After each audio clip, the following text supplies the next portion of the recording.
have your flotation device on then. I don't think so. We're not going to have a problem. What time is it there, Where are Martin? Here in Monado, it's 1:30 p.m. a.m. Excuse me, 1:30 a.m. Yeah. You didn't have to dress for the occasion, Martin.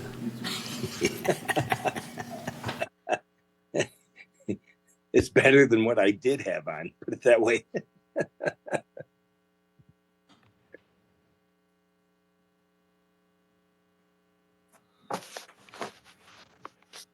Everybody have a good holiday.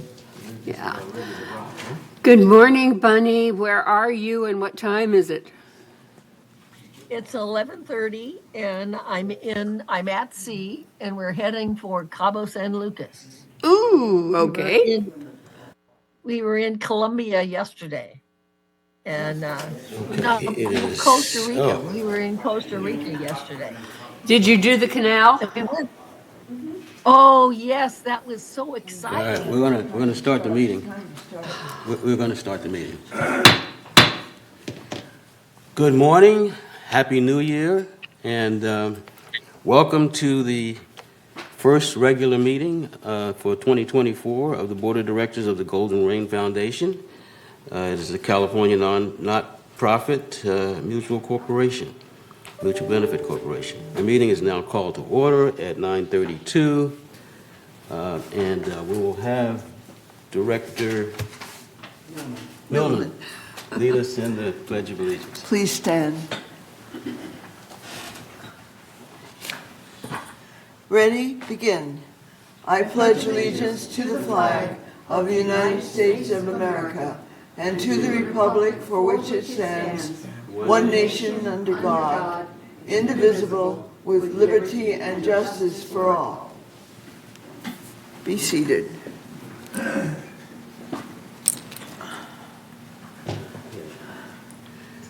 First of all, let me acknowledge the media. And I guess since we're online, the media is here in one way or another. Are there any adjustments to the agenda? Hearing none, the agenda is approved. Are there any adjustments to the minutes of December 4th, 5th, and December 21st, 2023? Hearing and seeing none, the minutes are approved. We'll have a report from the chair, and it's not a report, but it's essentially some opening remarks. And 2024 at Laguna Woods promises to be an eventful year. First, we're entering our 60th year. For me, it is amazing that the original developer's vision continues to be alive and vibrant, and that the succession of past residents have made the necessary investments to exist well into the future. Recently, I began looking back at some of the significant decisions made by the generations of residents that preceded us, and was amazed how these impacted the services and amenities that we take for granted today. I also realized that things have been constantly changing, and that pace of change is more rapid than at any time in our history. While I am at the time of my life where I don't need to change with the times, it does mean that I'm not impacted by it. The minimum wage. When I worked at McDonald's 62 years ago, it was $1 per hour. In 2014, the minimum wage in California was $8. In 2024, it will double to $16. Also, the minimum wage of professional workers must be, by law, proportionate to the hourly worker, which means as minimum hourly goes up, the minimum professional salary goes up. All right? And so fast food workers will get a $20 minimum per hour this year. Compensation, whether internal or with a vendor, is a critical component of our services and amenities, and changes on the outside will impact us at the village. Pickleball across the nation has taken off and is the fastest growing sport in America. In 2022, the Washington State named it the official sport of the state. Even our club in the village has grown to 538 members in 6.5 years. How will this change and growth impact the village? Cable TV, also known as broadcast or broadband TV, is quickly losing ground to streaming, and this phenomenon will continue to impact our broadband program availability and pricing. Streaming, whether we like it or not, is the future of on-screen programs. Since 30 years ago, we invested in our own village cable TV operation, we will have to make adjustments. My point is that while we live in a well-run and comfortable environment, we are not immune to the impacts of change that go on around us. We require continued consideration as to the future and the prudent investment that is required to maintain our value to current and future residents while continuing to provide sustained affordability. Welcome to 2024. Okay. With that, we'll go to item number 7, which is the CEO report. Honorable President, members of the board, first I want to wish everyone a happy new year and hope it's an excellent year for everyone. This morning I'd like to share some key village updates with you. As we head into the new year, I want to remind everyone of the confidential services offered by our Social Services Division, as shown on the screen before you. These include comprehensive in-home assessments, resources and referrals to resources throughout Orange County, support groups, educational seminars, short and long-term care planning, counseling services, social isolation prevention, and a cognitive health program. Again, these services are offered confidentially to our residents, and the best way to reach social services is either to stop in to the office here on the first floor of the community center or to call 949-597-4267. Moving on to some holiday cleanup items. Our landscaping services department will pick up Christmas trees on Friday, January 5th. Please contact resident services 48 hours prior to placing your tree by the curb. You can reach resident services at residentservices@vmsinc.org or by calling 949-597-4600. Discarded trees are ground into mulch and used in shrub beds throughout the community. Coming out of the holidays, we also want to remind residents about cardboard boxes.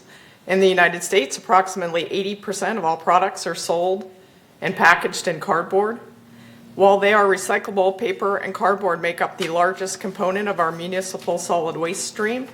So residents are encouraged to dispose of cardboard properly by breaking down cardboard boxes and placing the material in the recycling container.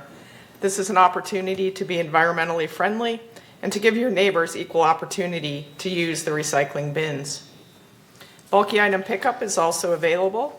CRNR's bulky item pickup program picks up unwanted clutter weekly without having to call resident services for an appointment.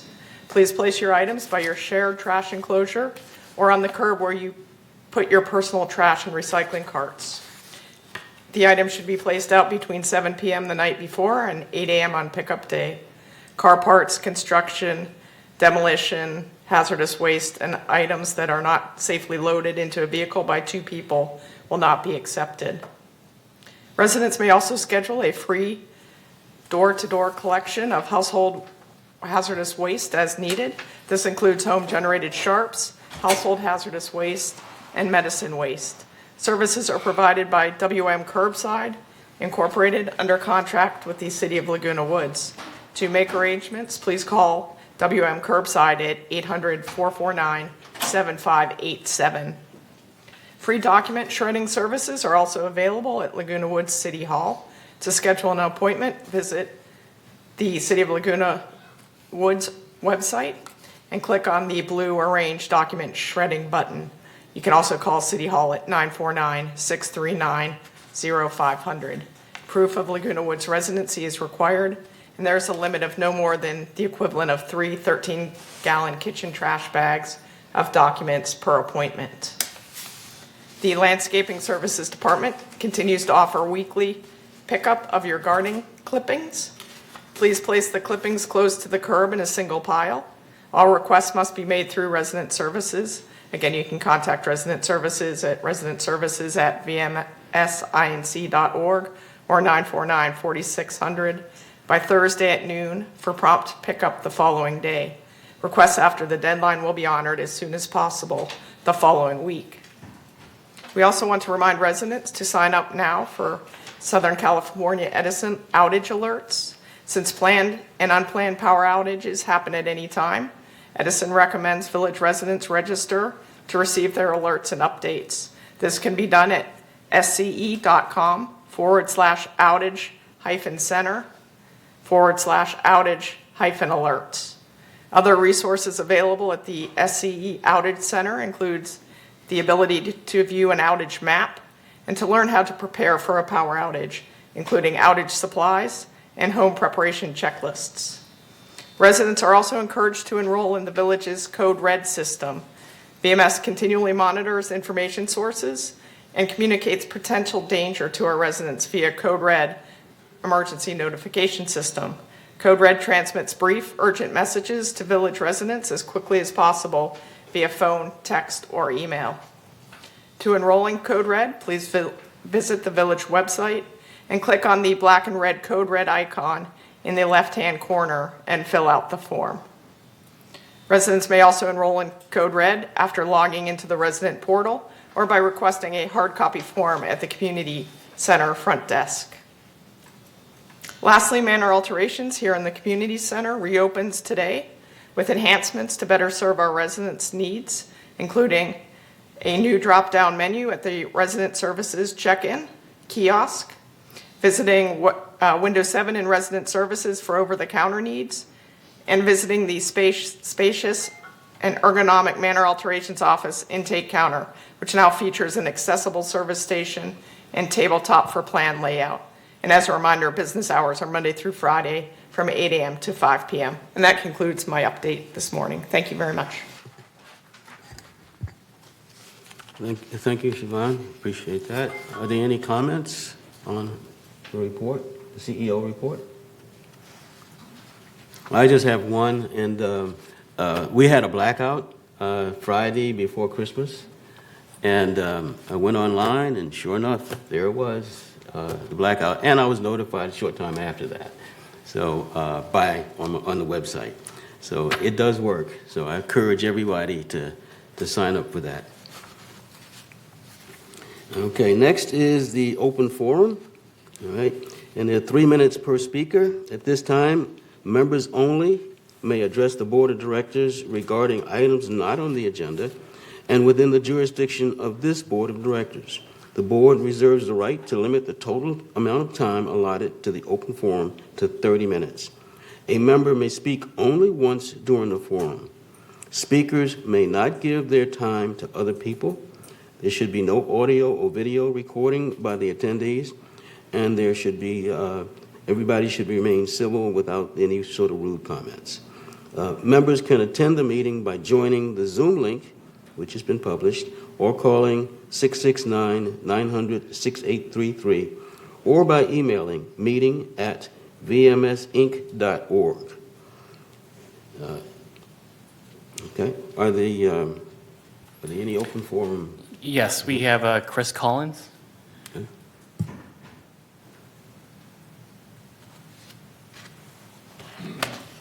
Morning, Happy New Year. I'm Chris Collins, 3306Q, and I'm here to provide an update on the work of the Foundation of Laguna Woods Village on behalf of residents who are experiencing temporary financial crisis.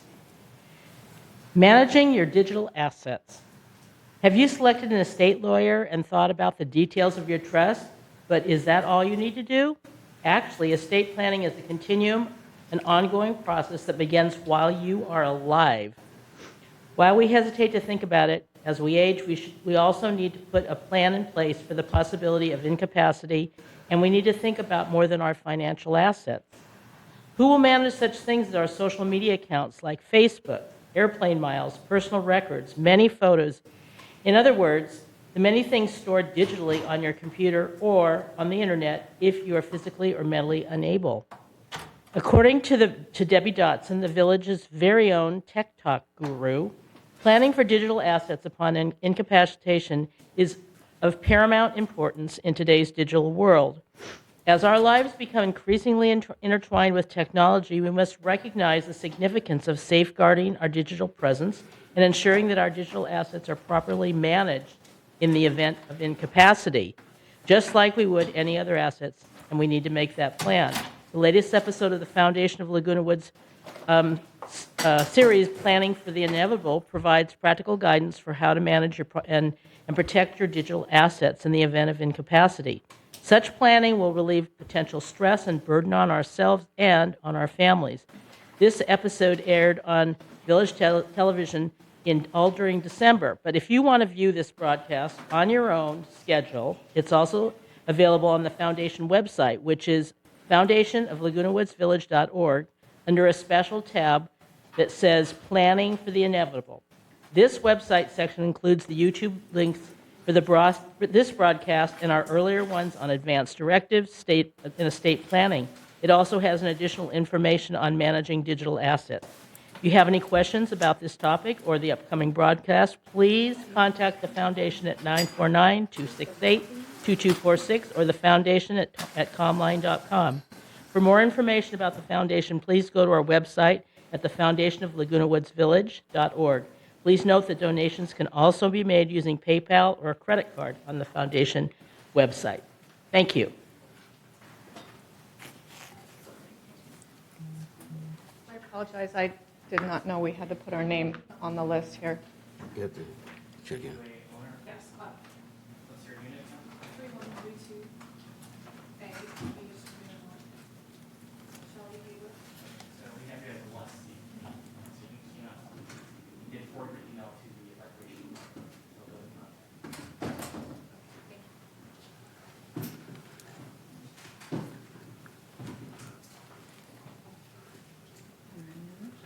Okay, are there any more comments from?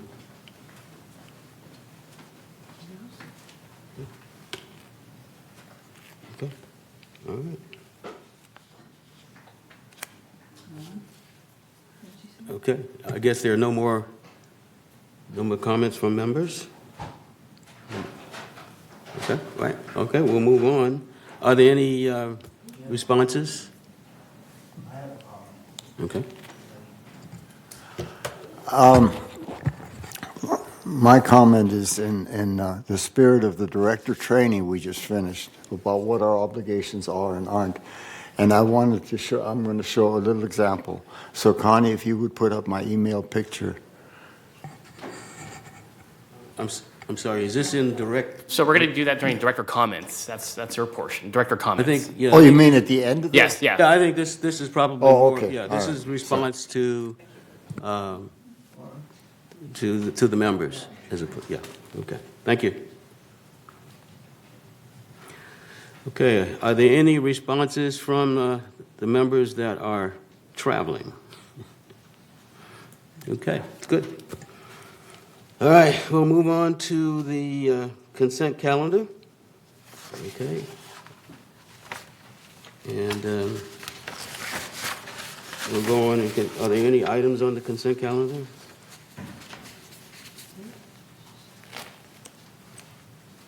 Okay, all right, okay, with the, There's one. yeah, the finance committee, yeah. All right, the consent calendar, the recommendation from the finance committee, consistent with the statutory obligations, a subcommittee of the board consisting of the treasurer and at least one member of the board member reviewed and approved the preliminary Golden Ring Foundation financials for the month of November 2023, and by this vote ratifies such. So are there any amendments to the consent calendar?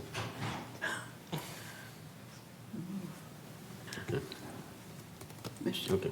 It's been moved. Second? Second. Okay. Moved in second. Are there any comments? That we approve. Okay. Do we approve? All right. All righty. We'll move on to item. There are no objections. Oh, it's been approved. If there are no objections, we'll move on to the next. Thank you. Okay. I'm sorry. I'm looking That's at. all right. It's 11-1. Did I vote? I don't recall voting. Okay. All right, unanimous. All right, unfinished business. Item A, entertain a motion to approve the updated room rental fees and the fee process. We've got an oral discussion for clubhouse renovation, 11A. Listen. Oh, okay, I don't have an updated one. All right, I better look at it. All right. We're gonna have a discussion on the Clubhouse 1 renovation. Just a simple update. Manuel Gomez and Allison. Guy West today. Thank you, Mr. President. I'm happy to share the status of the Clubhouse 1 project. The contract was fully executed. Since then, plans were prepared and submitted to the city for plan review, so that's in process right now. The plan to start construction, it's going to be a 24-week construction process, and that is slated to start on March 4th, the first week of March. And then 24 weeks after that, we'll begin the reopening.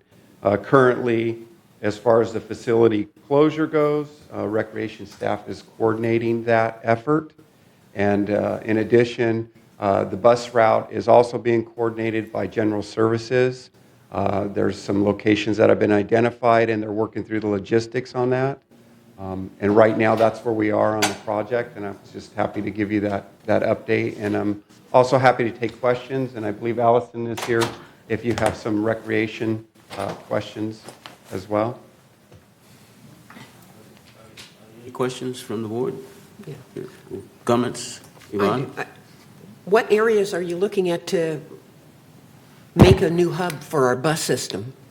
So right now, we're looking at the annex parking that's adjacent to the library and Historic Society. So that is being looked at. That is the primary location right now. John? What's happening to the people that would meet there normally? I'd like to hear from Allison. Okay. Good morning and Happy New Year. I have a bunch of notes here. Our focus has been obviously on relocating the user groups, club activities, classes, emeritus classes, and trying to identify local alternatives for those who have no place to go. Staff has made great progress in making direct contact with the users, and about 70% have been relocated so far. They're still going strong. We have a bunch of smaller groups now, which we're trying to move to various locations. Many groups have been relocated to the Performing Arts Center, Clubhouse 6, and the Community Center. Obviously, Clubhouse 6 and the Performing Arts Center we didn't have fully open yet, so it did help us with having to move some groups into those areas and having space available. Clubhouse 1 and Fitness Center staff will be reassigned to other clubhouses to cover the void of staff there and to accommodate expanded hours and scheduling. The Fitness Center users will have the option to work out at the Community Center, Clubhouse 5, and we're going to provide information to users to utilize free gym memberships in the area through their insurance. And we are also looking to expand hours here at the Community Center Fitness Center. For the pools, we are balancing annual maintenance along with the closure of Pool 1. And Pool 1 will close on February 12th due to some critical maintenance and repairs that need to get done prior to the project starting. So we've adjusted the pool maintenance schedule to expedite Pool 5 maintenance to be finished prior to Pool 1 closing. We were able to finalize that last week. And there will be an impact to the other pools while Pool 1 is closed, but we will expand some operating hours as well to accommodate people. And we will open Pool 6, which isn't great for lap swimming, but at least the people that go and float or for therapeutic reasons will have a pool to go to for that. And schedules are changing often for the pools, so we do encourage people to check those schedules regularly before dropping in. And activities such as bocce, petanque, mini gym users, archery, and shuffleboard will be closed during the project, and we don't currently have alternatives within the village for those groups. We are looking at purchasing a volleyball net that can be used in the grass at Clubhouse 2. We will have to balance rentals at Clubhouse do because they do have access of that area during those rentals. So we will have to communicate with users for that. And I think there has been a rumor that we might be putting a concrete pad out for a volleyball court. That is not something that we have planned to do. So it would be subject to the weather and the elements for volleyball. Play may also be restricted, as I said, based on the rentals. And we're also looking at local alternatives surrounding cities that have bocce courts and such. Archery is a little bit further drive, but we do have some alternatives for people who can make that drive. The library and the History Center are the only facilities that will remain open. And we're hoping to work with the projects team to look at the access to the ADA parking on the side of the library. Currently, it's a one-way in, out loop. Part of that loop will be closed during construction, so we have to make some adjustments to make that safe access. And other than that, if you have any questions, please let me know. We're working hard to try and move everybody, but we understand it is going to be a disruption for many people. We didn't take this decision lightly, but we are hoping that it goes quickly and that people are satisfied with the result at the end. Thank you. Thank you. I have a question. When and how will people be notified of specific changes? Specific changes. And alternatives, for instance. So user groups, rental groups, and Emeritus are being contacted directly right now. We have had some blast reports with the closure. Clubhouse supervisors are communicating directly with user groups. So that's been our main target, but the word is definitely out. Right, and I would also suggest that the communication department be part of this Yes, they have been outreach, so that we reach everybody, not just those who are user groups today, but those who may wander in and want to also work out or something like that. So yes, thank you. Mm-hmm. Good. Any comments? Great. Yeah, it's long coming, but Clubhouse One renovation, I think when it's done, will be a joy to all of us. But we've got to go through this in order to make it happen. So thanks again for all your work that you're doing. All right. Next. B. Yeah, B. Thank you. May entertain a motion to approve the updated room rental fees and the fee process. We're on 28-day notification from the December. Okay. Are there any motions? Resolution 90-23-XX, room reservation rate pricing policy. Whereas according to Resolution 90-12-132, which established guidelines for shared costs and fees, certain fees can be imposed upon users of various recreation facilities in order to control crowding, to minimize overusage, and to recover operating costs. Whereas the board periodically reviews fees as part of the business planning process to determine adequacy of revenues and shared costs. Now, therefore, be it resolved January 2nd, 2024, that the board of directors of this corporation hereby adopts the following revisions to the room reservation rate pricing policy. Resident room reservation fee. Number 1, an equal hourly rate will be applied for private party, club, and church religious reservations.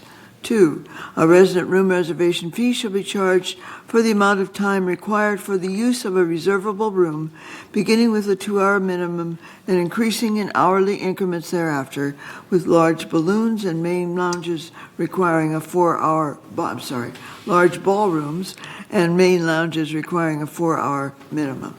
3, a setup fee shall be charged for the time blocked out prior to and or after each reservation necessary to prepare or clean up the room during which the room is not available to other users. Number 4, and this is where the change is, the reservation and setup fees shall be billed hourly. The per hour rate is calculated using a consistent 0.2130 cents per 100 square foot of each of the reserved rooms. Annually, the per 100 square foot rate will be adjusted up or down based on the year-over-year change in budgeted operational expenses, as defined in the 2019 versus the 2024 room rental expense comparison for recreation clubhouses. Number 6, the charge for Performing Arts Center auditorium event with admission shall be a flat fee of $474 per day and will be adjusted annually, again up or down, based on the year-over-year change in budgeted operational expenses as defined in the 2019 versus 2024 room rental expense comparison for recreation clubhouses.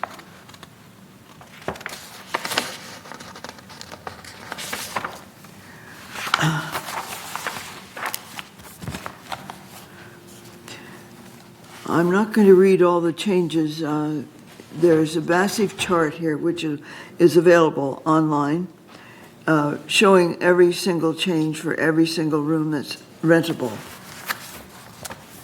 And the reservation exception rates, a rate that is different from the resident rate shall apply to all room reservations that meet the criteria of the exception rate as defined in the GRF Recreation Department policy. This rate shall be applied as follows. 1, an exception room reservation fee shall be charged for the amount of time required for the use of a reservable room, beginning with a 2-hour minimum and increasing in hourly increments thereafter, with large ballrooms and main lounges requiring a 4-hour minimum. 2, in the case of the Performing Arts Center auditorium, the exception rate room reservation fee shall be charged on a daily basis. 3, a setup fee shall be charged for the time blocked out prior to and or after each reservation necessary to repair or clean up the room, during which the room is not available to other users. 4, the exception room rate, reservation fee, and setup fee shall be based on the lowest hourly rental fee charged for similar facilities outside of the village, but in the local area, and rounded up to the nearest dollar. 5, the Performing Arts Center auditorium.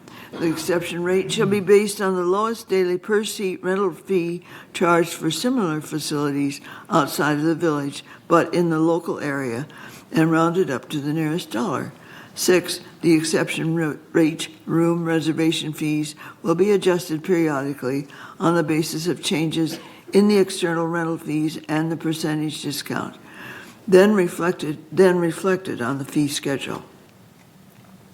Resolved further that this resolution shall be effective February 1st, 2024, at which time Resolution 90-19-62, adopted December 3rd, 2019, is hereby superseded and canceled. And resolved further that the officers and agents of this corporation are hereby authorized on behalf of the corporation to carry out this resolution. I move that we approve this resolution, the 28-day notice having been met. Juanita seconds. It's been moved and second. Any comments? Kush, you had comments? No. Oh. I just second. I've got a question. Why does it start on the 1st of February instead of 1st of January? Because you're going to have to calculate the old rate for 1 month and then the new rate for the rest of the year. Okay, we're going to get an answer. Good morning. The reason why we had to go with a February 1st timeline was in order to accommodate the 28-day review and allowing the membership time to accommodate the change, as well as we had some, that was the primary reason, was the 28-day review. We needed to have the approval today, hence why we couldn't start with January 1st. Mm-hmm. So let me ask the question and further. Sure. Can it be activated today? Sure. Okay. So if we will make that change to January 2nd, Oh, okay. that would, Is that instead of February 1st, an amendment? that's an amendment? Anybody Okay. against it? Any objections? Any objections to the amendment? Hearing Does none? not create any problems, I think. It creates no problems to change that? That's what I ask. I mean, originally we had planned for a February 1st timeline, hence why, from a coordination perspective, but it shouldn't cause too many problems. We'll get to work today if there's any things that are in progress, meaning in the past couple hours. I can't imagine that being the problem. Can we hear from Allison on? The only issue I can foresee is we're not giving much notice to people that the rates have changed, so February would probably work better from that standpoint, but we can certainly get everything in place and have those prices ready to go. Well, let's be practical. Is that going to be a real administrative issue for you guys? It's not that much revenue change for 1 month. And most of our user groups have already paid for this year, so this is really for the ones coming in. This is just for the ones coming in. That's what I expected. So let me ask the question again. Is it okay for us to make the change effective today or tomorrow? I think it's fine. Again, you're just not giving a public notice to everyone that it's happening, starting it today. Are there any comments? It's been moved in second. The amendment, that is, has been moved in second. Jim?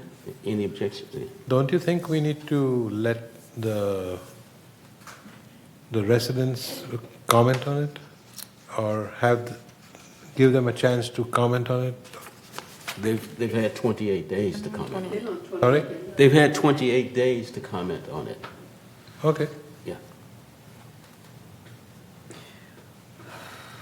This is just an administrative change, actually.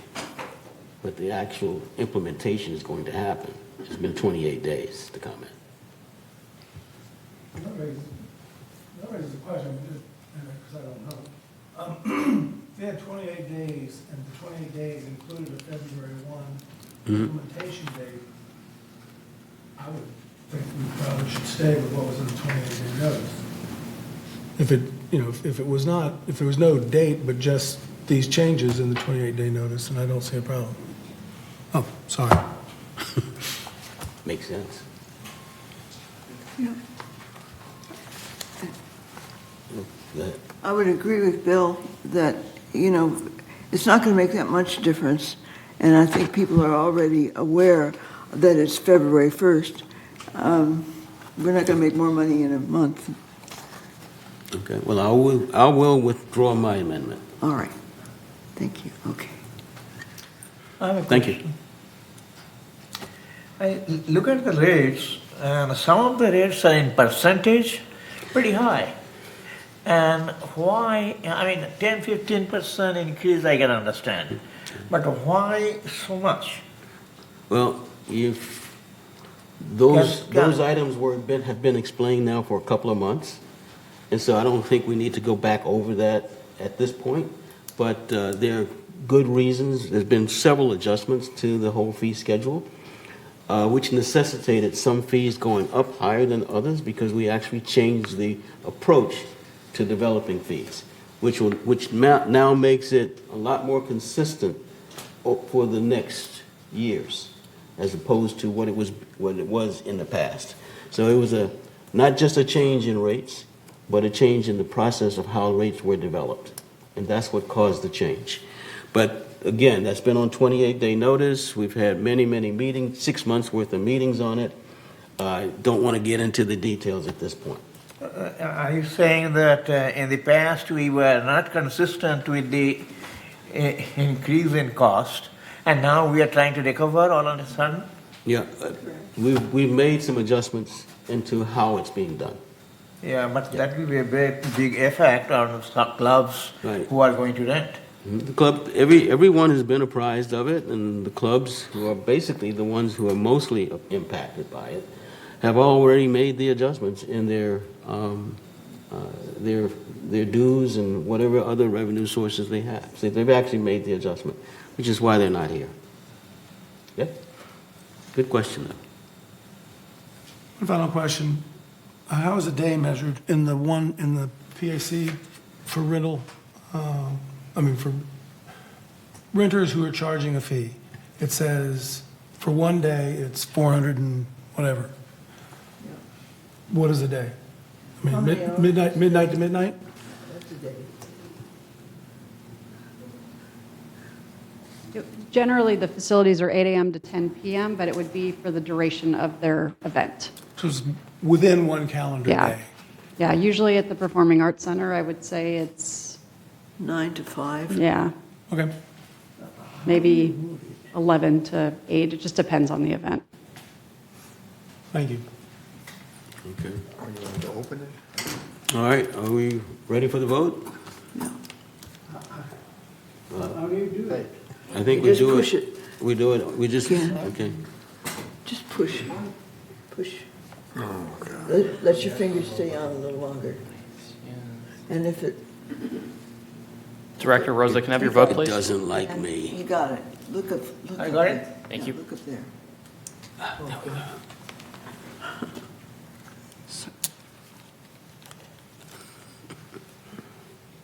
Oh, my touch screen isn't working at all, but I'm voting yes. I've tried, there's nothing there, and I can't get the It doesn't agenda work. either.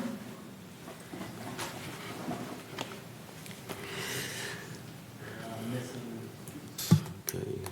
Who is- Director Horton, your vote. Okay, and Director Millman?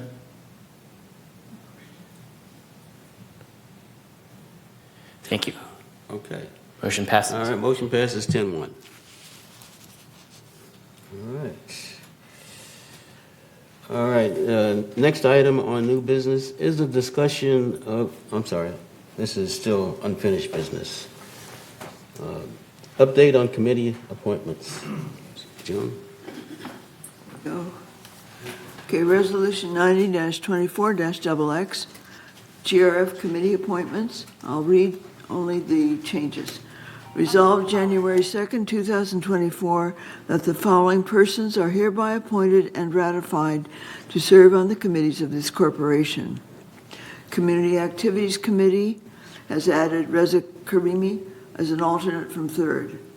The Finance Committee has eliminated Rainer Rothberg as chair and added Martin Rosa as a regular member and William Cohen as chair. Sorry. ITAC is the same. Sorry. Landscape Committee, Andy Ginocchio for alternate for 3rd has been eliminated, and Reza Karimi has become the alternate from 3rd. The Maintenance and Construction Committee has added James Cook as the alternate from 3rd. The Clubhouse Renovation Ad Hoc Committee has eliminated Moon Yun, alternate from 3rd, and added Reza Karimi as the alternate from 3rd. Media and Communications remains the same. Website Ad Hoc Committee remains the same. Broadband Ad Hoc Committee remains the same. Mobility and Vehicles Committee, Rainer Rothberg has been added as chair for GRF. Egon Garthoffner has been removed for GRF. Juanita Skillman has been removed as chair, remains on the committee. Jim Cook as alternate for 3rd has been eliminated. Reza Karimi as the alternate for 3rd has been added. Security and Community Access, Reza Karimi from 3rd has been added. On the other committees, Disaster Prep Task Force, Eric Nunez and Juanita Skillman are now, for GRF, are now co-chairs. Laguna Woods Village Traffic Hearings remains the same. Select Audit Task Force, Rainer Rothberg is removed as chair from GRF, and William Cohen is added as chair from GRF. The Executive Hearings Committee remains the same. Space Planning Ad Hoc Committee has added Reza Karimi from 3rd. And that's it. The correspondence remains the same. LC, El Toro Water District, still Juanita. Resolved further that Resolution 90-23-70, adopted December 5th, 2023, is hereby superseded and canceled. And resolve further that the officers and agents of this corporation are hereby authorized on behalf of the corporation to carry out this resolution. I move that we accept this resolution. Need a second? Kush seconds. Move in second on the I have a question. question. The traffic hearings. I believe I'm chair, or I'm the GRF representative, and Kush is the alternate, but it's not listed as such. Our charter says we can have only one member from each of the corporations on that committee. We can have, the others can be an alternate, but we do not show him as an alternate. I'm sorry. On the others, we have an alternate for everyone. What page? Oh, okay. Which committee was that? Traffic hearings. Say that again, Juanita. Yeah. The traffic hearings, according to our charter, we have one member from each of the associations. According to this, we have two, myself and Kush. One of us needs to be the alternate. I'm hoping it's Kush because I have been on this committee forever and I would like to remain. It's up to you, Jim.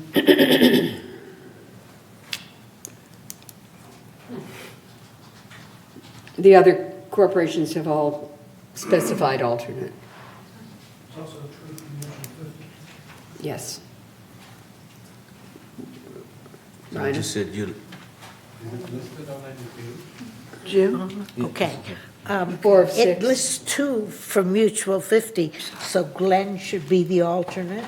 Yes. Okay. So this is traffic, you said? It's Laguna, yeah, traffic hearings, it's on page 4 of 6. Page on the bottom. Keep going. Be on your left. And same thing is true for United. It has 2. But one is an alternate. Vida is the alternate. Okay. Maggie is the member.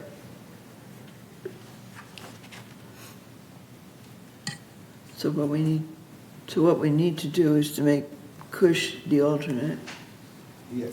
And Glenn. and Glenn the alternate. Okay. Jim, is that okay? Let's do that. You said you prefer to be the chair or the representative? The representative, yeah, because the chair alternates. Every month we have a different one. Sure. Did you find it, Jim? Yeah, that's fine. Okay. I'll accept the amendment. Okay, that's been accepted. We're ready to vote. Are there any other questions or changes?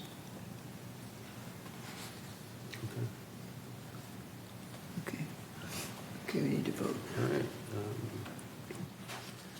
Director Rosen and Director Carpenter, can I have your votes, please? Thank you. Okay. Ready for the vote?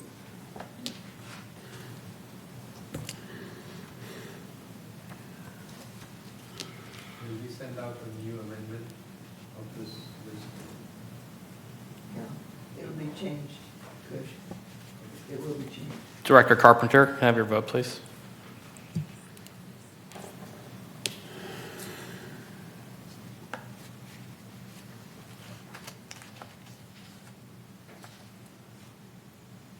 Thank you.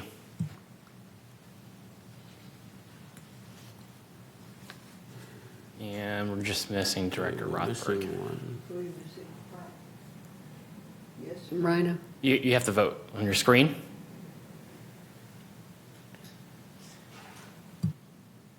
Who's missing?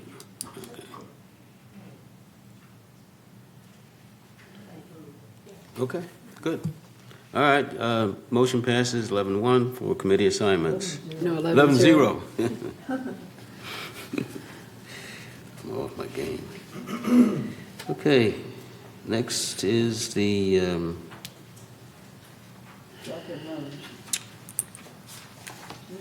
new business, item 12, which is entertaining a motion to approve the drop-in lounge television program policy. Can you read that, please? Resolution 90-24-XX. drop-in lounge television programming. Whereas the drop-in lounge located at Clubhouse 1 is open 7 days a week from 8 a.m. to 10 p.m. and is a gathering area for residents to have a cup of coffee, socialize, work on a jigsaw puzzle, read a magazine, conduct work, and/or relax. And whereas altercations and arguments occurred among residents who had conflicting viewing preferences and interests, resulting in security being called to the lounge on several occasions, which hindered the enjoyment and necessitated the removal of the television for safety purposes on Monday, December 17th, 2018. And whereas on March 14th, 2019, the Community Activities Committee passed a motion to reinstall the drop-in lounge television with restricted programming and closed captioning to Village Television, TV6. And whereas since the reinstallation of the television, board members and staff continue to receive complaints regarding access to preferred programming and restriction of use of the remote for control of volume and channels. And whereas staff proposes the following viewing schedule for the drop-in lounge television, 8 a.m. to 10 p.m. each day. And the Community Activities Committee reviewed and recommended this Clubhouse 1 drop-in lounge television programming on December 14th, 2023. So Monday would be HGTV, Tuesday National Geographic, Wednesday Turner Classic Movies, Thursday the Food Network, Friday the Discovery Channel, Saturday TNT, and Sunday Lifetime. Now therefore be it resolved February 6, 2024, that the Board of Directors of this corporation hereby adopts the aforementioned Clubhouse 1 drop-in lounge television programming, and resolve further that the officers and agents of this corporation are hereby authorized to carry out this resolution as written. I move that we accept this resolution for discussion purposes and postpone the final vote for 28 days per Civil Code 4360. Ryan, a second. Moved in second. We're ready for the vote. Okay.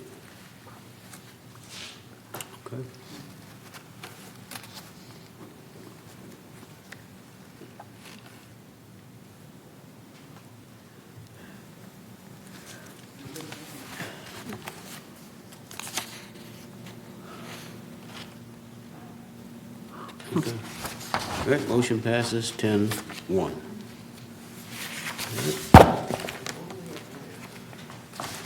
Next item is an open discussion on committee goals. And I thought, obviously, the committees haven't met for this year, but I thought it'd be a good idea to discuss whether or not the committee should come in with some committee goals for 2024. And I would leave that up to the committee chair. But just thought we would just hash it around and discuss it today to make sure that everybody's on board with it, or what would be their preference.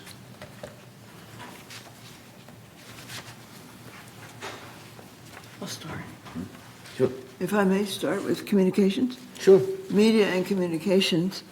One of the things we're going to be doing is making sure that we coordinate, the communications coordinates with everybody we could possibly think of. Although we put out lots of information, we want to make sure that we get more responses on our information. So that's one of our goals, is to make sure that it's reaching the audience and people are responding to it. Secondly, one of the things that's going to happen with our committee is that we're going to meet quarterly instead of every other month. Our reports are usually the same each month. How many things are open, how many people are responding. We have regular reports on this. And we'll keep track of what's happening with TV6 as far as the responses and viewing. So that's our report. Okay. Any other committees? Yeah.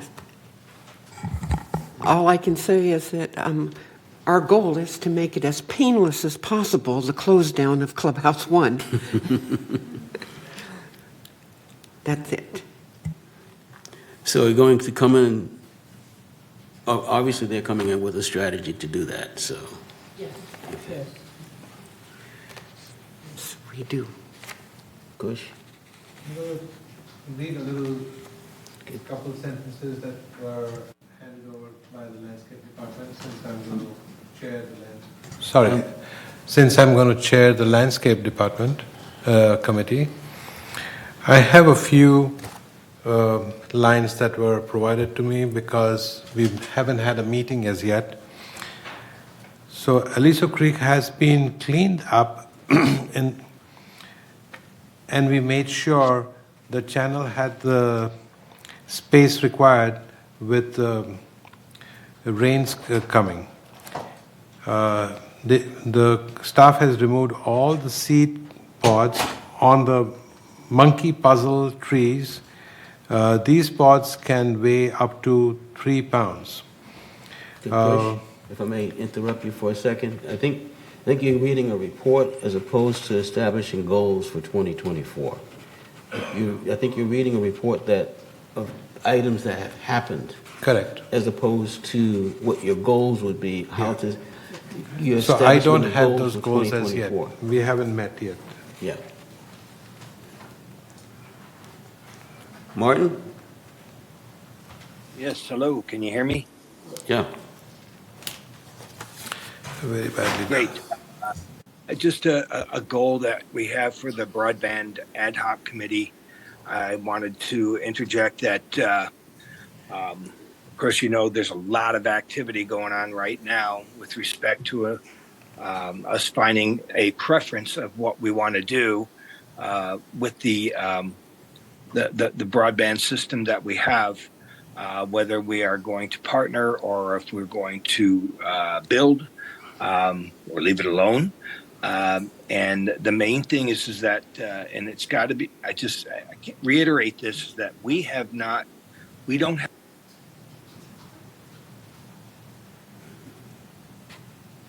Mm-hmm. This goes. We lost your audio.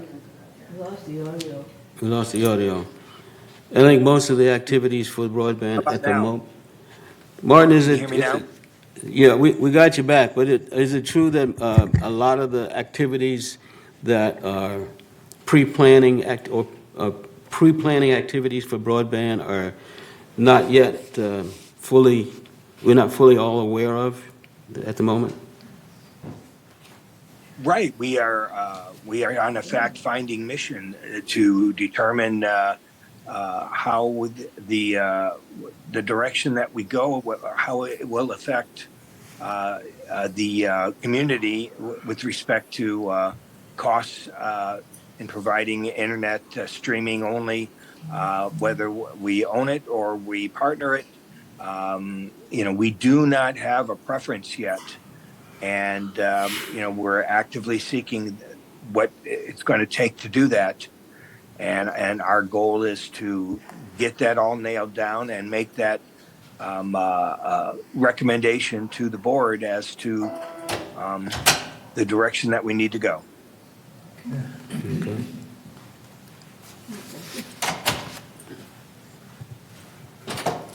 Is anyone else? Juanita? I think as most of the chairmans, our initial thing is to go over our charter with our new committee members and make sure that they understand what the committee is all about. And if there are any changes that need to be made to the charter, we can recommend those and bring them to the board. But with most of the committees having new members from not just our board, but from the other boards, it's important that they understand what our charter says, what we're supposed to be doing, and how we're supposed to be doing it. And I assume everybody, such as myself, has met with the VMS staff that we work with to look at that for the coming year. Thank you, Juanita. In fact, that's what I think each committee chair should meet with appropriate staff and go through the charter and determine whether or not there should be any updates or changes given the direction that we are moving in. One of the things that and I've been talking to Joan about is that to have more, for GRF to have more consistent communications. And I noticed that our communications have been not always pointed, not always directed towards giving a lot of information that the residents need to have. And we've got roughly 7 or 8 different communication media that we need to take advantage of. The Breeze, we've got the newsletter or the email that we send out, there's the blast. Of course, the board meetings, we've got TV6, we've got the website, and we have town halls. And so what we're trying to do this year is to make sure there's a lot of things, as I mentioned in my opening remarks, there are a lot of things that are happening for 2024 that have perhaps never happened before. And so we've got to make sure that we're communicating adequately to all the residents so that they know what's going on and how we're making adjustments to what's going on outside of our community that impacts us inside this community. And be a part of those decisions. That's critical. Be a part of it. As opposed to coming in afterwards and making comments on it. So we want everybody to go with us. So that means we've got to communicate, but communication is 2 ways. And which means that when we put it out there, we need to have the responses as well as the support and help that we need to make everything come to fruition. So we're taking an active role to communicate better this year and for the future. We've got all kinds of communications approaches that were new, that 10 years ago weren't as available as they are today. So we're going to take advantage of it. So again, are there any more committees that would like to comment on their? One of the things I'm going to ask is is that all the committees, I'm going to give a little bit of a kind of a format. Go through the charter. Make sure there are no changes to your charter, and then we can start from there. So we'll do that under separate cover, and then let everybody know. Okay. Next. 5-minute break. 5-minute break. Good.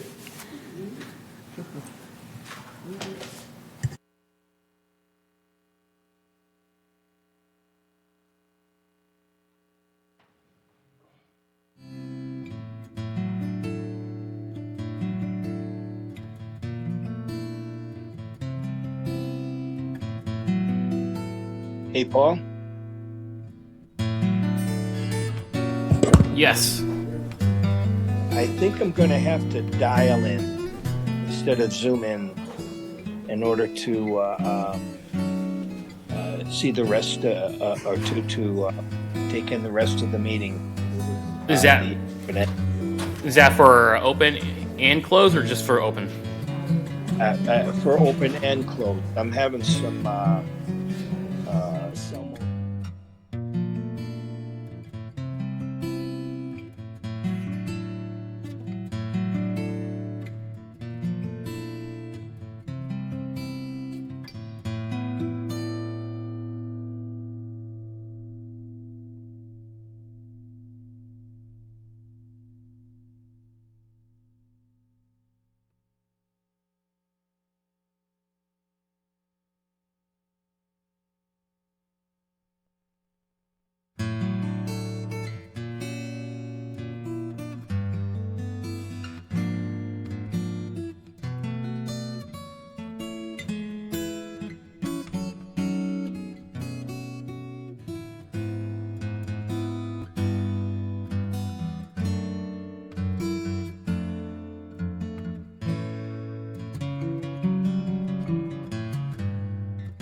Surveillance system, and so that's been a lot of fun. But I mean, those walls, I'm drilling through these concrete walls.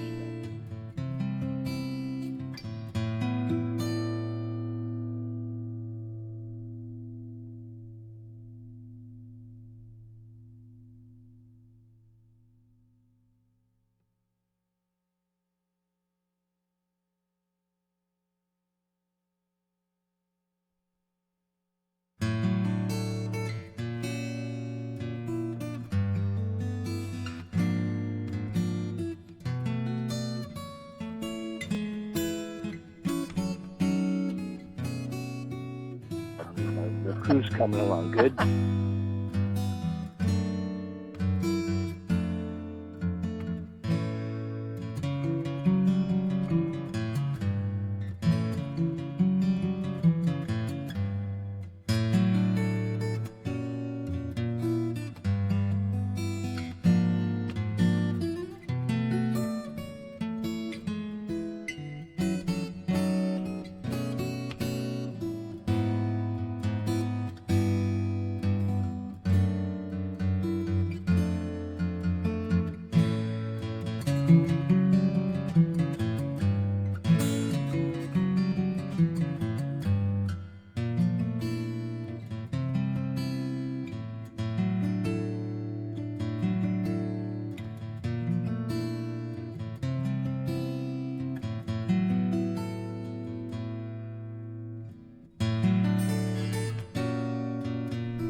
My roommate here is having.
And my, I got my, to, like,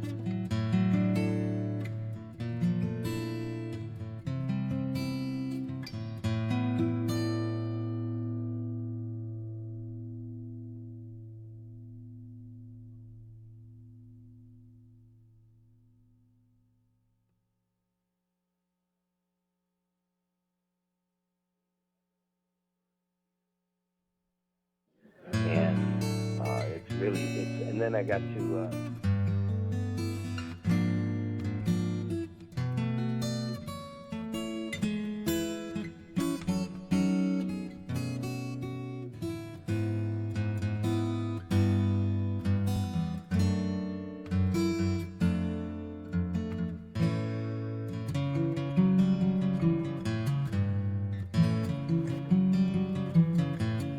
oh, we're just chatting.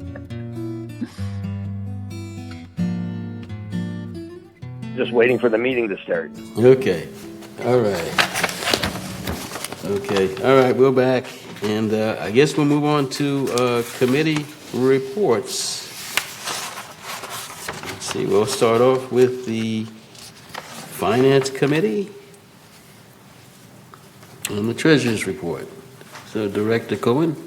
All right, thank you very much. I have a series of slides here that comprise the report. The first slide here is includes all revenues and expenses, including those designated for services. Is your mic on? It is. Am I not echoing enough? Yeah, move forward. All right. Now it's going to feedback. Okay. Somebody needs to turn this down. There you go. Thank you. I said that this first slide includes all revenues and expenses, including those designated for reserves, investment income, transfer facility fees, and the GRF reserve portion of the HOA fees. Through the reporting period of November 30, 2023, GRF had net revenue of excuse me.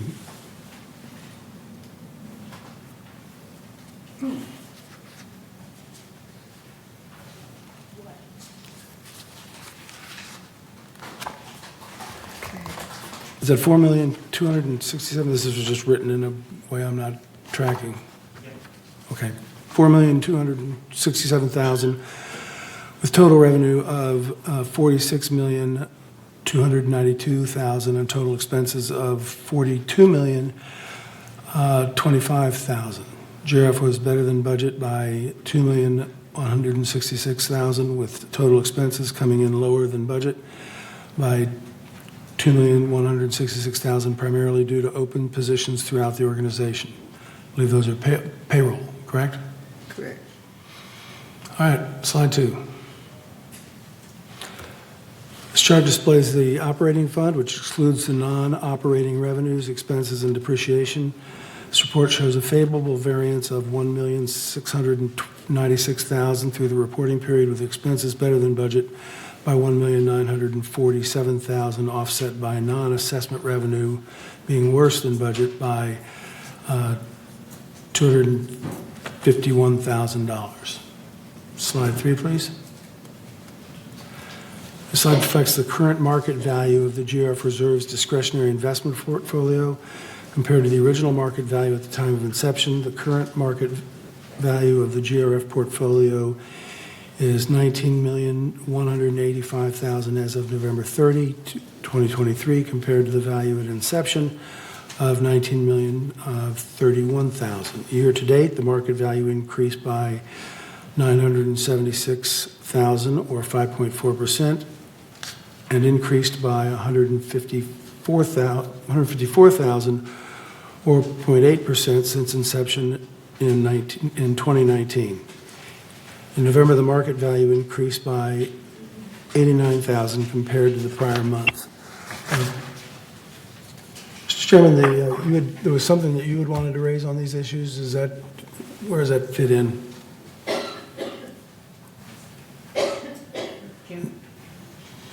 There was something you had wanted to raise. I just wanted to know where you wanted to fit that in. Oh, yeah, I just wanted to footnote that as of December 31st, the value of our portfolio is $19,277,000.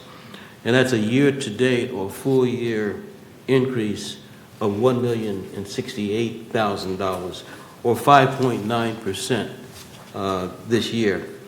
And if we go back to the October period, which was the low period, which was the time when we were discussing discussing whether or not we should sell the bond funds and go into bonds at that time, we decided to wait and take the market value increase in the bond funds before moving into the bonds themselves for the treasuries. So as a result of that, our 15-month increase was $1,497,000, or a 6.7% increase during that time. So it looks like our strategy of waiting for the bond funds to jump market value paid off for us. Thank you. All right, let's get to the next slide. All right. Of the $19,185,000 portfolio value mentioned in slide 3, $18,953,000 is held in our reserves portfolio value. In addition to discretionary investments, the reserves fund assets also include non-discretionary investments of $8,211,000. Payables and other total of $244,000, resulting in a net reserve balance of $33,216,000. Next slide, please. Back to the operating fund, which has had a more significant impact on OHA assessments. This slide shows that our most significant operating only variances by category, with green bars representing favorable variances to budget and orange bars representing unfavorable items. So favorable, overall we had favorable variances in employee compensation and related of $1,571,000, primarily due to the various vacancies in general services for janitorial positions, bus drivers, and pavers. In addition, security service has open positions for security patrol officers and gate ambassadors, and there are various open positions throughout the organization. Recruitment is in process for all open positions. And we have materials and supplies of $279,000, primarily due to overall accrued expenses for 2022, for inventory items at the warehouse and less fleet maintenance materials that have required replacement, such as tire valves and tires. There's a slight overall offset in aquatics for pool chemical supplies that were unbudgeted in 2023 in error. All right, then we have other operating expenses of $275,000 due to unused contingencies for training and education, recruiting fees, filing fees, and permits and uniforms. Various open positions throughout the company affected some of these items. In addition, the variance was furthered by due to the timing of staff and volunteer support, which was budgeted evenly throughout the year, but a large amount takes place in December. I saw unfavorable variances. Outside services unfavorable for $297,000 due to high credit card transaction fees and aquatic expenses compared to budget. At the time of budget creation, it was assumed that both the transaction and credit card fees for all merchants would be passed on to the residents. However, only the credit card fees and not the transaction fees are passed on to residents when the transactions are processed on ActiveNet. We do not pass on credit card fees for transactions processed on WorldPay or other platforms at this time. Aquatics budget assumed the lap pool would not be staffed by lifeguards, which was not ultimately approved. Then we have utilities and telephone unfavorable of $225,000, primarily due to high electricity and natural gas costs amongst the departments during the first quarter of the year. Water provided a slight offset with lower expenses than anticipated due to 116% more rainfall than in recent years. Trash expenses were also lower due to the right sizing of trash bins at the service center. All right, let's go to slide number 6, please. All right, this slide shows the sources of revenue other than assessments, such as fees and rentals. To date, we have received just over $9 million $224,000 in non-assessment operating revenue, as shown on this pie chart. By category, you can see that the largest revenue is broadband services, which is internet, set-top boxes, ad insertion, and premium channels, followed by golf revenue, clubhouse rentals and event fees, and merchandise sales. Other revenue, which includes class fees, additional occupant fees, equestrian center fees, and RV storage fees, among others, amounted to 14%. These revenues offset costs and help keep the assessments down. So, was anyone else surprised to see that 54% of this is broadband? I found that noteworthy. All right, let's see number 7. The chart shows, as usual, that our largest operating expense is compensation, followed by cable and programming expenses. Of the $37.5 million, including depreciation, these two categories account for 71% of the total operating expense. Insurance, professional, legal, utilities, and fuels outside services make up the remaining 29%. If you consider that cable and programming are offset by broadband revenue, compensation accounts for 67% of the net expense, while insurance, utilities, and outside services amount for 33% of the net operating expenses. Next slide, please. All right, this is reserve and restricted funds adjusted balances as shown. Starting with the first column on the left, reserve funds have a combined ending balance of $41 million. Restricted fund balances have an ending balance of $4 million. Included in this total are contributions received this year through assessments, trust facility fees, and investment earnings. The second column shows the work in progress of $7.8 million for reserve and $43,000 for restricted, reflecting the amounts paid for projects not yet completed. And the third column represents the resulting adjusted fund balances of $33.2 million for reserve and $3.9 million for restricted. Next slide, please. We have a slide here to show the resale history from 2021 to 2023. Community-wide sales total 700 through November 30, 2023. Most of those transactions generate the trust facilities fee, transfer fee used as a source of revenue for our reserves. Slide number 10. Listing on this slide gives you an idea of where the reserve money is committed.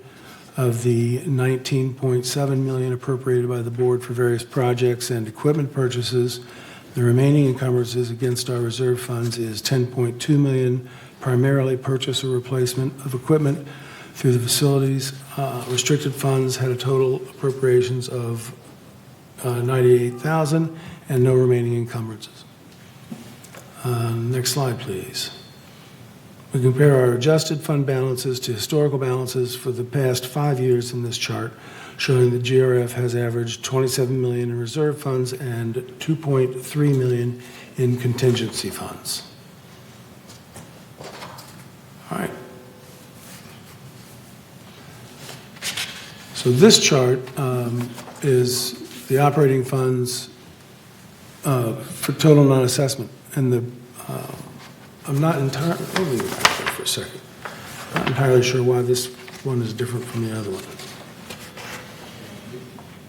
Is this a repeat of the? I think it may be a repeat. Yeah, that's a repeat of the Yeah, previous I think we chart. have 2 repeats coming in. Yeah. Sorry.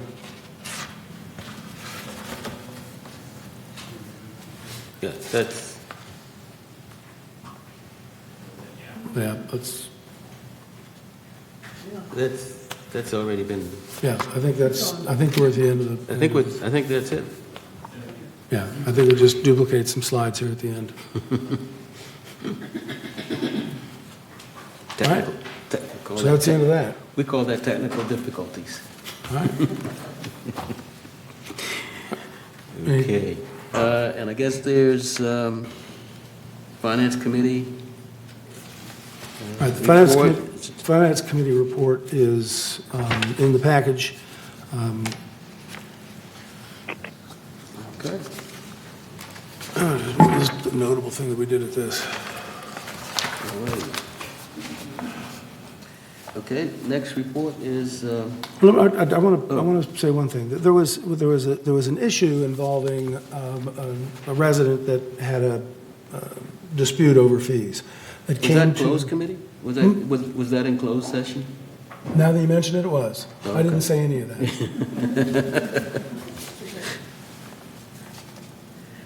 Thank you. I think Okay. that's the end for me. All right, I get you. Okay, next is the report of the CAC. Thank you, Mr. President. November and December events, the recreation-sponsored events were all successful. Santa Paws, the Christmas dinner, to name a couple. Mr. McCrae at the Golf Center reported that everything was great at the driving range and the golf courses. The one thing that was discussed at length was the closure of Clubhouse 1. I guess I can't say it enough, that March 4th, that we're going to shut down Clubhouse 1 for renovations, and it was discussed, and it was agreed that, and the most economical and the safest thing to do was to shut it down for 6 months. It's also the most economical way to get the reservations done. So, like I said, I can't repeat it enough. Clubhouse 1 is going to be shut down March 4th. I'm going to be saying this over and over and over again. And our next CAC meeting is February 8th at 1:30 here in the boardroom. Thank you. Thank you. Okay, Kush, landscape? Yes, sir. Our landscape committee met, the last meeting was on November 8, 2023, and certain things were discussed. Since then, Aliso Creek has been cleaned up, and we made sure that the channel had the space required with the rains coming. We removed all the seed pods on the monkey puzzle trees. I don't know what those are, but I'll have to check that out. These pods can weigh up to 3 pounds. We are working with MNC to get the wall built for the new charging stations. These stations will be used to charge all the new electrical landscape requirements. The next meeting will be on February 14, 2024 at 1:30 p.m.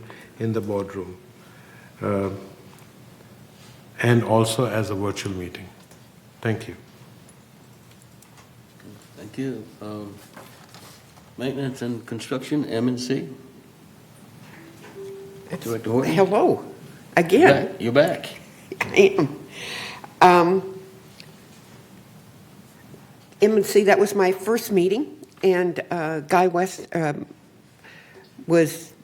gave a presentation on our project log from 2023 to 2024, and he gave a great overview of the projects that we are currently working on and the ones that are planned. Also, we've retained an engineer to check out the archery building to make sure that the roof isn't going to fall down.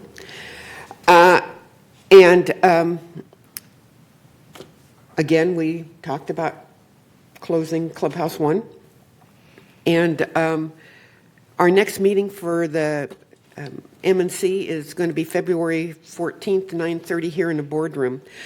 Can I go back again? I wanted to mention one little thing that I think everybody would be interested in, is that On the 27th at Clubhouse 5 in January, they're having their bazaar.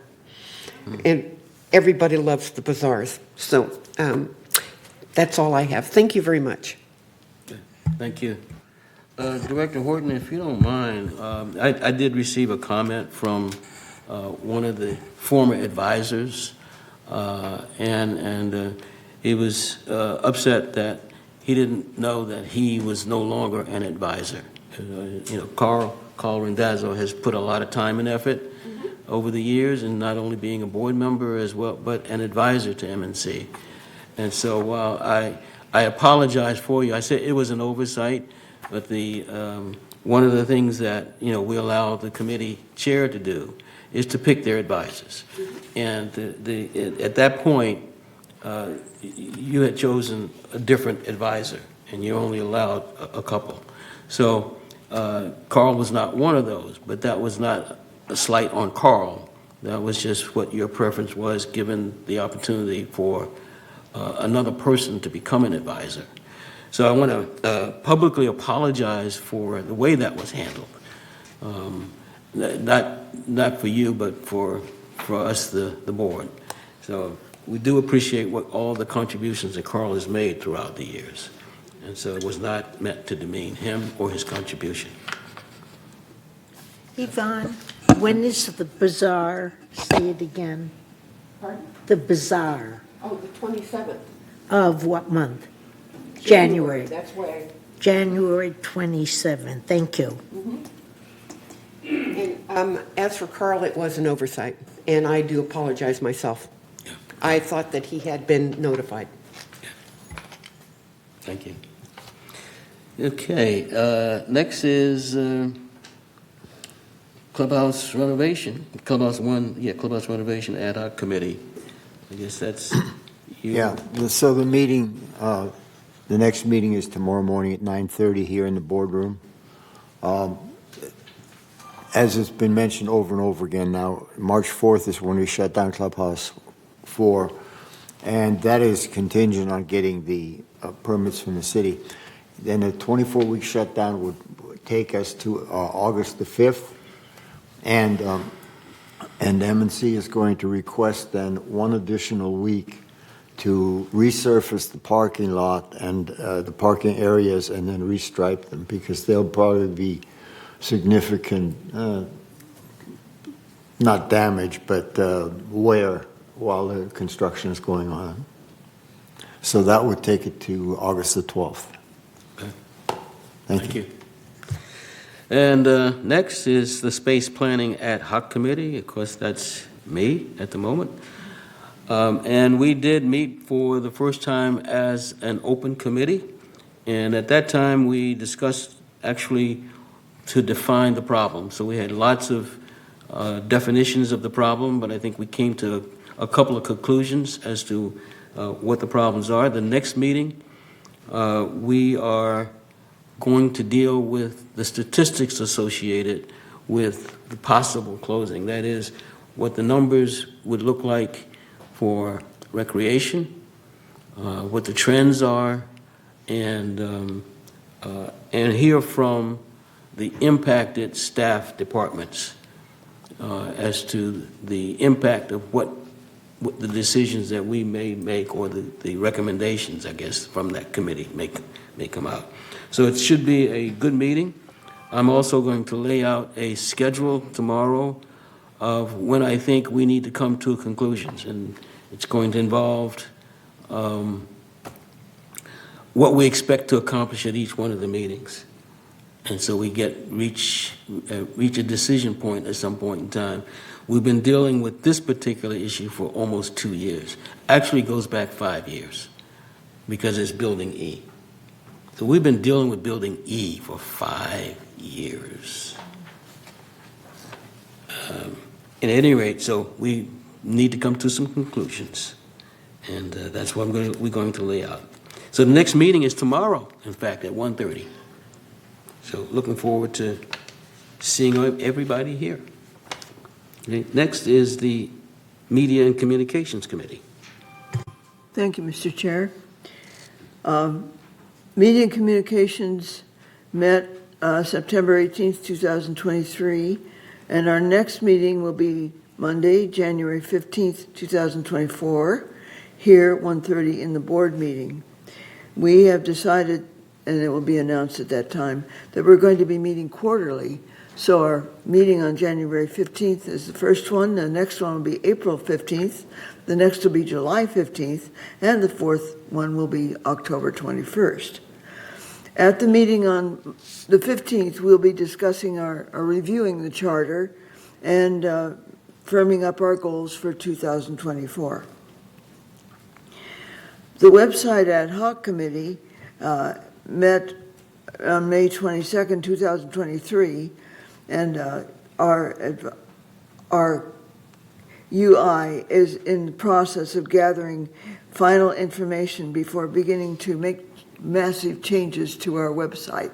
And I'm looking forward to it. It's going to happen this year, and so look forward to that information coming through. And that's the end of my report.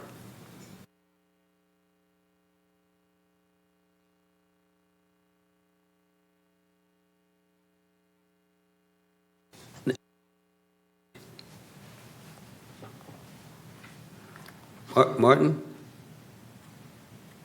Yeah, good morning. Hello, Martin Rosa, the Broadband Ad Hoc Committee. Update, we had a meeting scheduled for December 14th as that got canceled, but we had been still meeting with staff and has been helping to get the RFP and its addendum out the door for evaluating proposals that are what we are going to see as being the best fit for our community. I'm excited about we're moving along really well right now, and we've got some big things planned here coming up very soon with respect to walkthroughs and evaluations and a couple of dog and pony shows. So I think it's going to come down to some interesting decisions that we have to make. And that's all I have right now for the Broadband Committee. Good, thank you. Okay, Mobility and Vehicles Committee, Director Rothberg. I'm sorry, can you turn on your mic? I have no report. We did not meet. Did not meet. Okay, it says here that the next meeting is February 7th, 2024 at 1:30, and that's in the boardroom.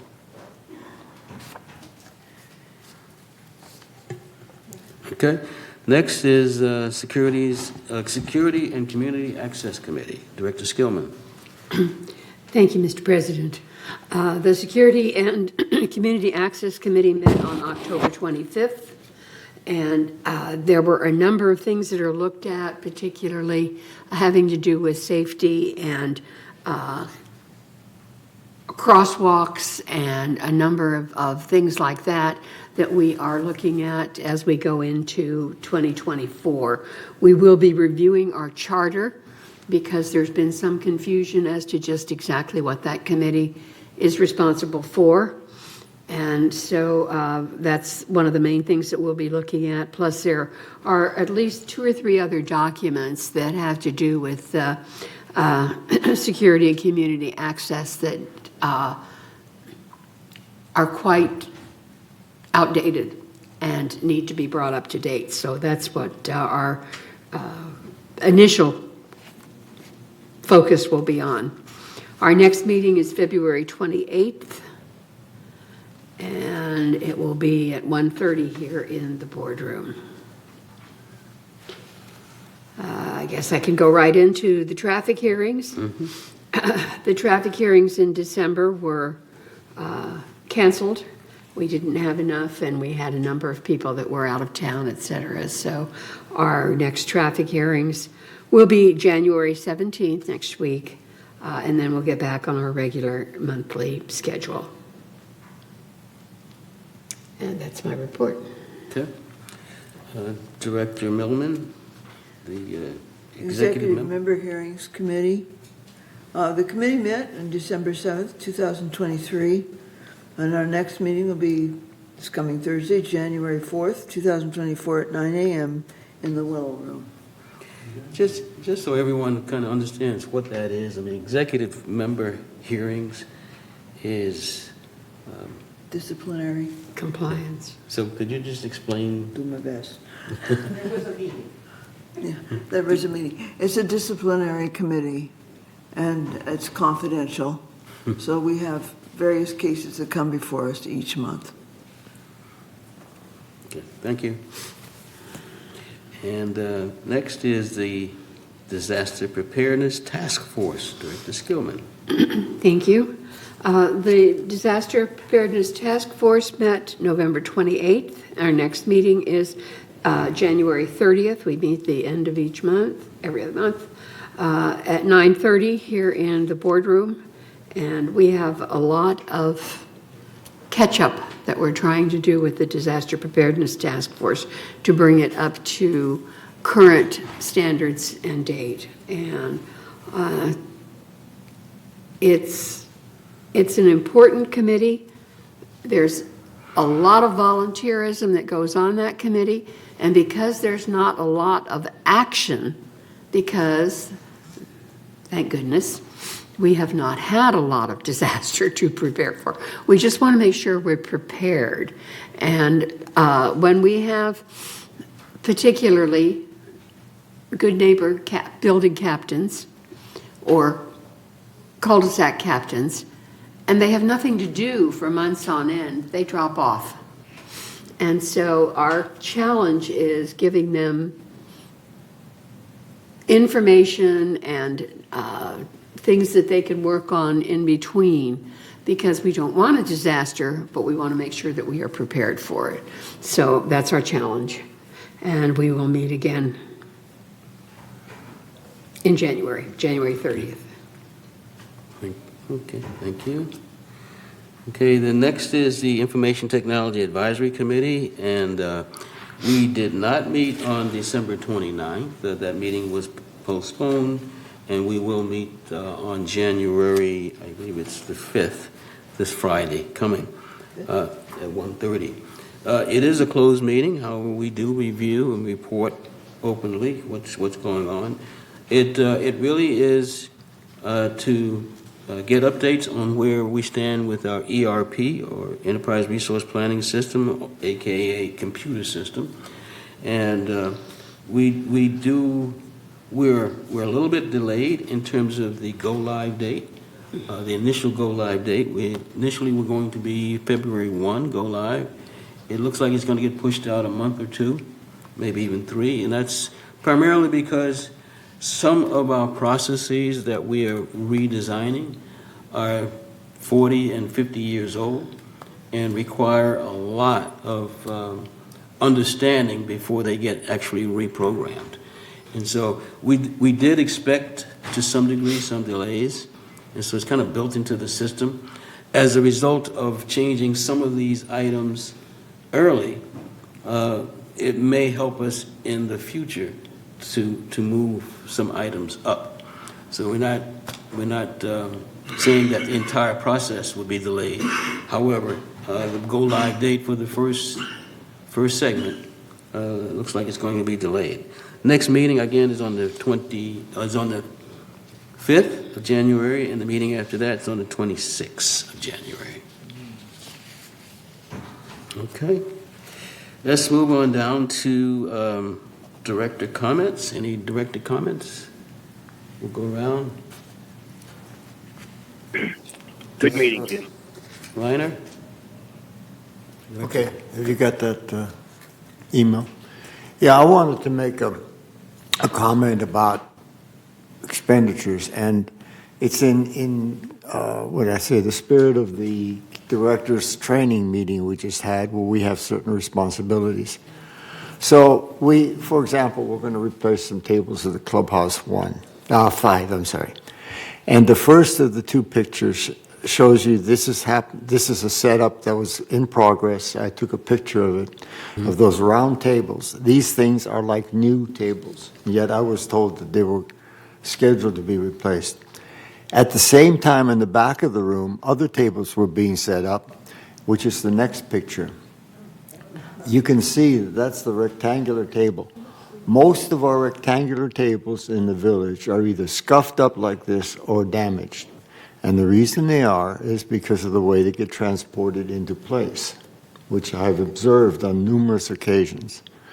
Okay? And so I just wanted to make a point. Earlier, a couple of years ago, we replaced some outdoor furniture, Clubhouse 5, that absolutely didn't need it. There are plenty of places to spend money in the village on things that really are necessary. Mm-hmm. I was asked to walk into a laundry room in United by a lady that lived right next to it because she couldn't get any action. And she was pointing out the machines, but then I looked at the condition of that particular room, and it was appalling. And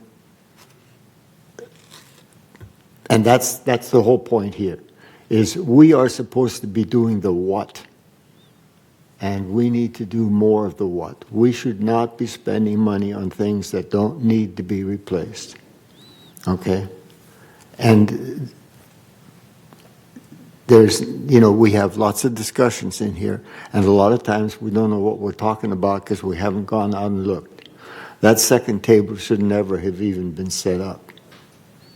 And that's my point. We need to have a better, the bottom line of this whole community is how much we assess, how much we take in, and what we do take in, we should spend frugally and meaningfully. And that's my comment. Thanks. Yvonne? Director Horton, you're next. Oh. I'm sorry, no comment. Thank you.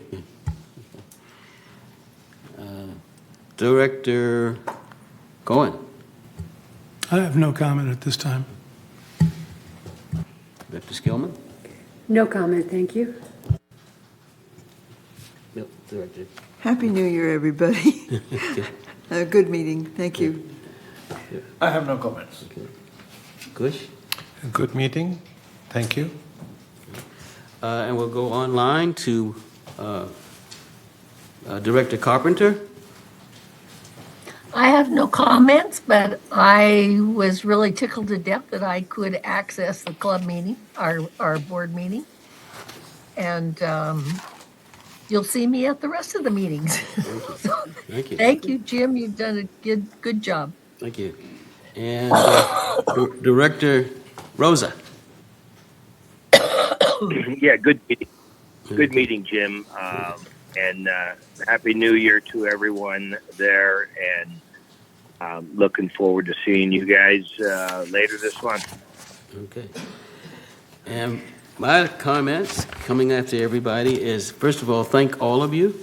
And also, especially those who are traveling out of the country who are so committed that they spend their time traveling out of the country, take the time out to participate in our board meetings. And I mean participate, not just be there.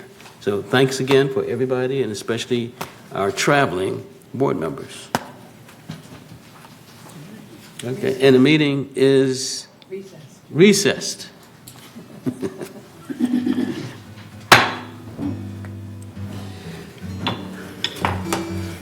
What time did you want to reconvene? Is that it? What would President Hopkins, what time did you want to reconvene upstairs? What do you say, 12:30? You guys want to meet at 12:30? It's 11:20 right now. It's 11:20 right 11:20. now. How about 12 o'clock? Okay. Okay.